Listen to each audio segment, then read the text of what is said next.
Hi there, John Wilkinson, History Made Easier. In looking at whether the peace treaties, the Paris peace treaties, were good or bad, I would look at 4 factors. I'd look at Germany, I'd look at the successor states, I'd look at the League of Nations, and I would look at whether there was a lasting peace or not. With regard to Germany, well, we can say that the treaty was probably too much of a compromise.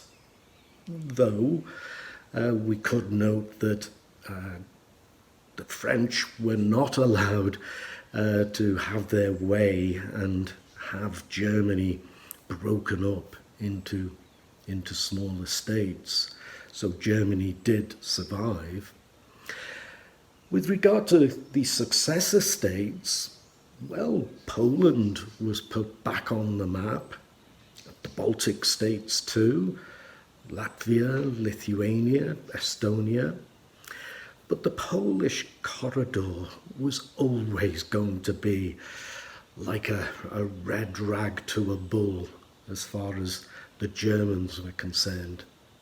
And we have to question whether Czechoslovakia was ever going to be a strong state bordering Germany, and indeed whether the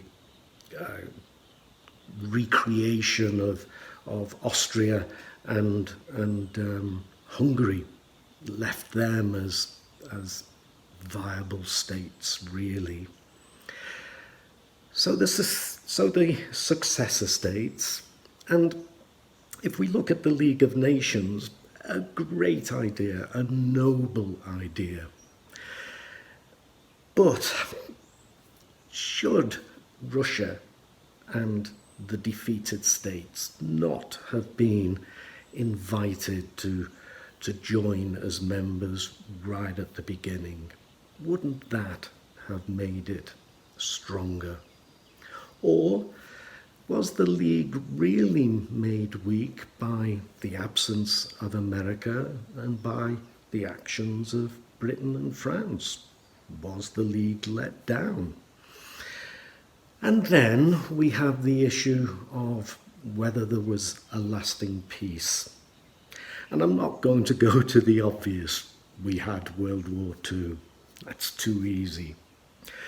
But use your work on the League of Nations and question just how peaceful Europe was and just how successful the decisions made in Paris were.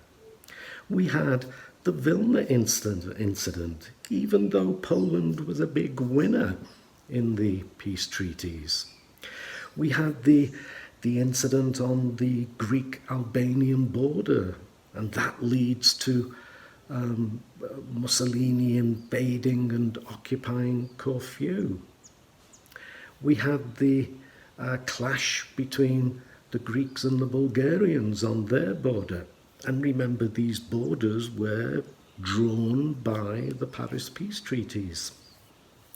We had the Italian invasion of Abyssinia. And yes, I know we have the Japanese invasion of Manchuria, but I'm really looking at the Paris peace treaties, and my focus is on Europe and European powers. We had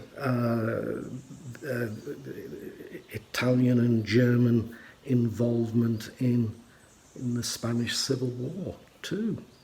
So was there a lasting peace? And yes, I know we can point to the Locarno treaties and the Calais-Briand Pact as positive moments, but we have the embarrassment of the Geneva Protocol, and we have the failure of the disarmament conference to point to as well. So there's my balance sheet on whether the Paris peace treaties were good or bad treaties. I hope you found it useful, and I hope you found it interesting. But for now, I will thank you for listening and give you a reminder to check out my History Made Easier website. Cheers.